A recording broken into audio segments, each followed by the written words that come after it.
The sun hung low over the dry plains. When Eli Mercer stood on the porch of his lonely ranch house, holding a piece of paper that fluttered in the warm wind, the ink already fading from being folded and unfolded too many times, a simple notice he had nailed up in town that morning, stating he needed a maid, someone to cook, clean, and help him survive the quiet that had crept into his life since the death of his brother. And as he scanned the dirt road stretching toward the horizon,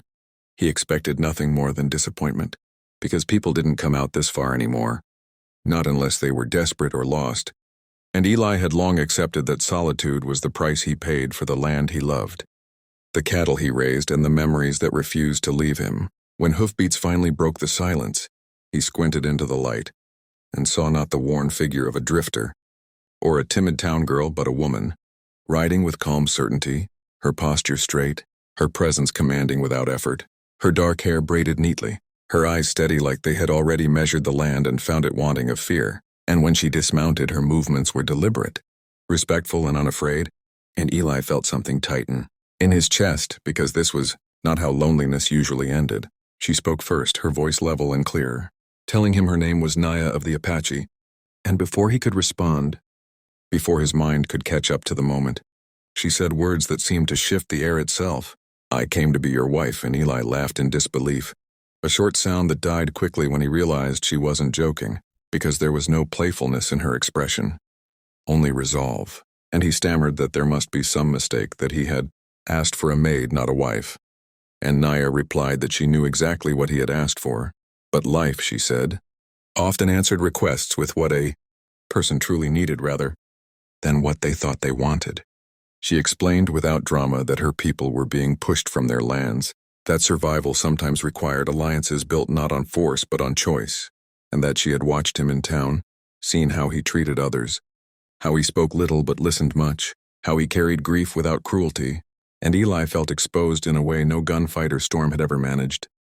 because this woman saw him, truly saw him, and yet he was torn between the weight of history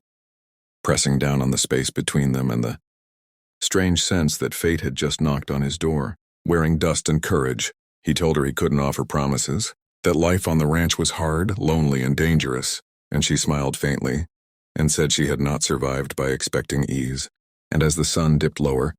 casting long shadows across the porch, Eli realized that turning her away would not restore his old solitude but deepen it, because now it would be a choice rather than a condition. And though he insisted she stay the night as a guest only, he knew the moment had already changed him, and as they shared a simple meal in near silence, broken only by the crackle of the fire and the distant call of night birds, something unspoken settled between them, a fragile understanding that neither of them fully trusted yet, and as the chapter of his life he thought was finished began to turn. Dear listener, remember that stories like this are told to keep history breathing and hearts open, and if you feel drawn into this world, stay with us. Subscribe to the channel, because every story you support keeps another voice alive. In the dust of forgotten roads, morning arrived with a different kind of quiet, not the hollow silence Eli was used to, but a living one filled with the soft sounds of movement. And when he stepped outside, he saw Naya already awake,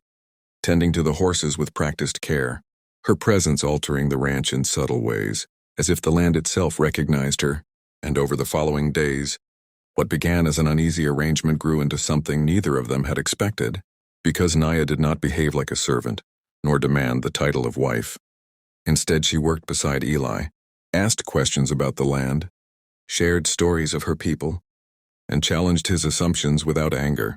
And when townsfolk came by and saw her there, whispers followed, some sharp with prejudice, others heavy with curiosity, and Eli found himself standing between two worlds, forced to decide whether he would retreat into fear or step forward into change. Conflict came swiftly when a group of men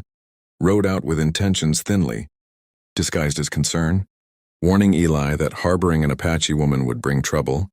that lines had already been drawn, and Eli surprised himself by refusing to back down,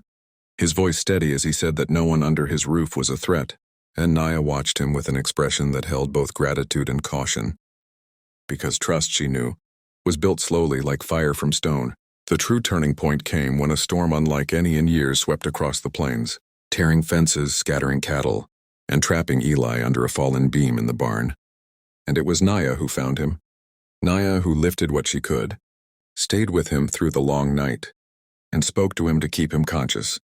telling him that marriage, to her, was not ownership or escape but partnership, survival woven together. And as dawn broke and help finally arrived, Eli understood that the question had never been whether she would be his wife, but whether he would be strong enough to be worthy of what she offered. When he healed, he stood before her without pride or fear and told her he could not promise a perfect future, but he could promise honesty, respect, and a shared road forward, and she accepted not with ceremony, but with a nod that carried the weight of choice freely made. Together they faced the town, the land, and the uncertain years ahead, not as symbols or statements, but as two people who refused to let the world decide their story for them. And in that choice, everything truly changed, not just for them, but for those who would one day hear their tale and realize that love is often found where courage meets understanding. And as this story closes, remember that every powerful story continues only if someone chooses to listen. So if this journey moved you, inspired you, or made you see the past differently, subscribe to the channel and walk with us into more stories where unexpected meetings change everything, because your support keeps these voices alive and these stories burning bright.